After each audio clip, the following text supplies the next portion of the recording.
In the car with Jenny Webber. Hey, Jen. Hey. So we just did another Titan Sheds ad in Woodford.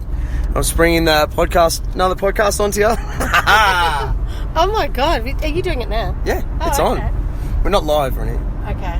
But we got about another hour to drive home, so why not? Yeah, okay. What's going on? Well, I'm going to put my emails down now.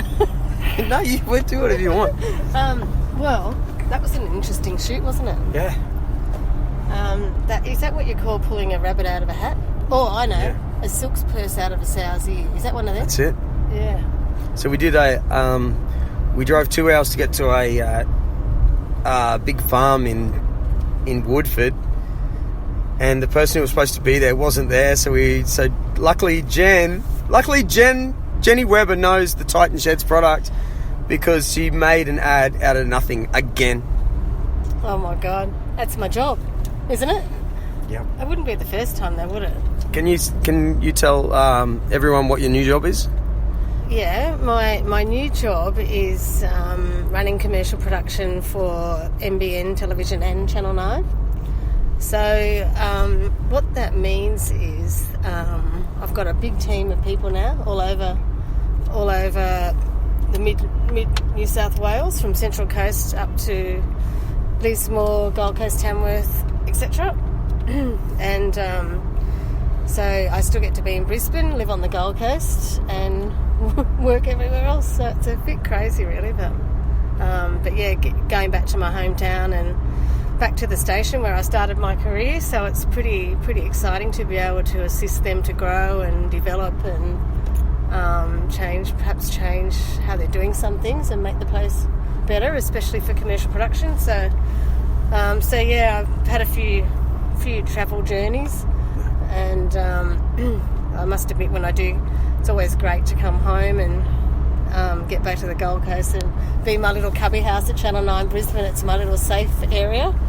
But I'm loving being in Newcastle, and it's a great city, and it's really in its prime, just on the edge of being amazing and changing and really becoming modern. So it's pretty exciting, really.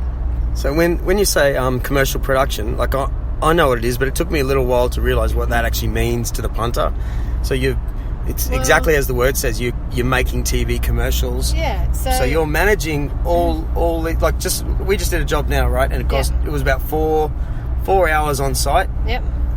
But if you're the boss of NBN, say from Newcastle to how high in Brisbane would you go? Well, our viewing areas, Toowoomba up to Noosa down to the Tweed, but I did a recce at Palm Cove a few weeks back for surf lifesaving, so nice. Could be heading back there in January, which sounds glamorous, but it'll be bloody horrible. Could you imagine? There's marine stingers, crocodiles, cold beer. It's their typhoon season. It's going to be 45 degrees, sweaty everyone. Do you drink beer? Yeah, you bet. Yeah, I love a cold beer. What's your beer? If you have one? Well, I don't mind a few beers. On a hot day, a cold Corona with some lime in it's always good. Yes. The Hahn 3.5s aren't bad. Yeah. Pure Blondes aren't bad. See what I'm hooked on now? Bolter. No, I do like the Bolter. Do you? I do like Bolter beer, and I haven't. The green one. I haven't tried your Currumbin beer yet, but considering I'm a local, I better. But yeah, no, I don't mind cold beer, but I don't mind a nice cold glass of champagne either. Yum, yeah. Sounds like I'm a bit of a piss spot from Newcastle, really, but yeah. No, we were talking about this the other day because I did a podcast with Pete Weldon from Crumman Valley Brewing. Yeah.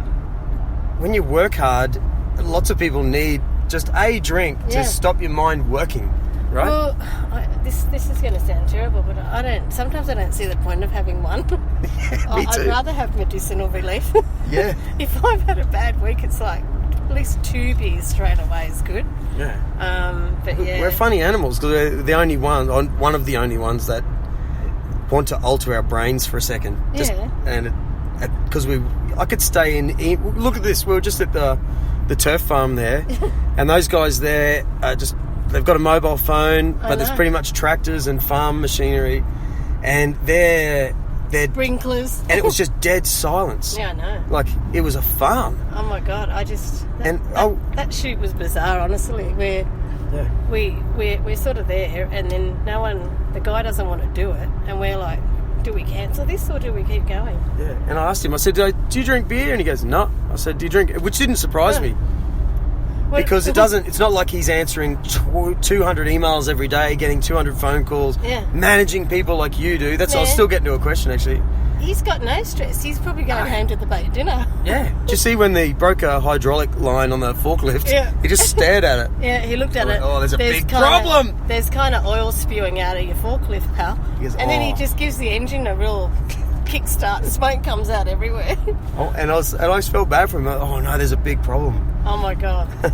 I know, it's crazy, but I did feel jealous of it, though. Their stress would be different to our stress, guaranteed. Yeah. Because it's quite a pretty countryside, wasn't it? Oh, it's beautiful. Beautiful. Yeah. I actually felt stupid. I think, geez, all the conversations I have every day and miniature problems to fix just to get information from people to people to people. Yeah. And you get home exhausted, just craving a drink or two. Yeah. Just so your mind can stop processing all that information. But you can, a swim in the ocean does that. Yeah. That gets rid of run, that. Yep. What else gets rid of that? Yeah, there's lots of things that get rid of that. I mean, when you used to smoke cigarettes, that'll get rid of that. Really? Yeah, absolutely, well, okay. Right. But yeah, you don't want to go down that track again. But yeah, a couple of cold beers, especially, it was 41 degrees outside at one stage today. Yeah. That's pretty bloody hot. Yeah. So that's what I was so when you were you've been the head of commercial production in Brisbane at 9 Brisbane for a while. I know that. Yeah. And now it's stretched now to NBN based in Newcastle. It covers all that area. So that means the 4-hour job we did today. Yep. And where you were directing and running the cameras and the sound guy, all that. You had to manage me. You had to manage the client. So that would mean that today, how many teams do you think you've got? Can you say that? How many? Yeah, of all you're managing a whole crew of these guys all the time, every day now. Well, do you keep tabs on that? You can't possibly keep tabs on the day-to-day stuff, but I mean, you're probably keeping tabs on the weekly stuff. But I'm probably in Newcastle more than anywhere. So, but I've got some guys. Like I've got an amazing guy in Port Macquarie, and he writes, produces, directs, shoots it, and edits it. Like you mean? Oh, no, I don't edit it, and I don't shoot it. Okay. So I have crew that do that. But this guy does all of those roles and churns out unreal results. And got another one of those guys in Tamworth who does all of the things, and another one of those guys on the Central Coast between Newcastle and Sydney, another one of those guys on the Gold Coast who's just been doing some amazing stuff, and then we've got other producers and editors I've got another one of those in Newcastle, and I've got that does great stuff. So, and then the rest of the guys are either editors or producers or what have you, but I don't do all the roles. I'm just a writer, producer, director, and I freelance my crew where I need them. So I've got a crew all around Brisbane and the Gold Coast that I use different crew for different jobs. So like there's different voiceover artists, there's different contractors that we use too. So but yeah, there's about 10 of us now in commercial production. So before there was just me and my editor for all these years. So now I've got a new little family. So it's good. Wow. Very good. So it's just like today, right? We had to make an ad, and the main star, let's say, the star of the ad who was supposed to be there, he was sick. Let's be honest. He actually got skin cancer removed yesterday on his face. So. But no one told us that. We drove 2 hours here to do the ad. So on the fly, with a paid cameraman and sound guy and me, the client, say, the big client, you still have to. All the worries falls on your shoulders, really. Well, it does. But luckily for me, for this particular product, I kind of know the history of Titan Garages, and I know the answers that I wanted him to give me. So when I arrived there and thought that this guy, there's not much personality happening, I'm thinking, oh my God, we're going to cancel this. So I quickly had to make friends with him. and so and assure him that he's not looking down the barrel of the lens. And then once we got all the questions out of him, and then we had to extract some more teeth and get shots of sprinklers being turned on, and then I have to go and find out what cutaway shots I can grab, because my editor will be going, oh my God, how do I put this together? So yeah, today was quite challenging, but that's the sort of stuff I enjoy, and that's why I can't go off the tools completely. Yeah. Because I really love what I do. I'm really passionate about making great commercials for clients, and I don't want to ever stop that. So, how would you stop being? Because you've made so many ads that everyone knows, so you know exactly what works. And like we were talking off camera, off mic before, about how you keep like you can see things that could have been done better. Like, oh, you're repeating this shot perhaps, and you definitely could have gone to another shot there. So how do you? Well, you know what? The way you learn that is you learn the hard way. So when you're new to the game, you come back to the edit suite and you haven't got enough shots. So you're thinking, oh my God! So you have to learn really quick that you need a wide shot, a close up, a mid shot. You need something on the move. So you've always got somewhere to go to when you're editing. So the director always goes to the edit suite, right? Generally speaking, if you've written and produced it, you'll directly edit session as well. But, you know, my editor's been cutting with me for so long. He knows what type of things I like. Same as Ralph, my cameraman today. Yep. He knows how I like things shot, and most of my contractors are on the same page, so they know what my expectation is. So, but I guess it just comes down to experience, and you're always looking for a good shot and a better shot. What's the most who do you need the most in your industry? Like, what in all these businesses? Like, is it the cameraman? Is it the sound guy? Like, what's the less? You know, everyone needs a drummer or a bass player. Yeah. Well, without a good script, you haven't got a concept. So you need the writer, and then you need the producer to organise that.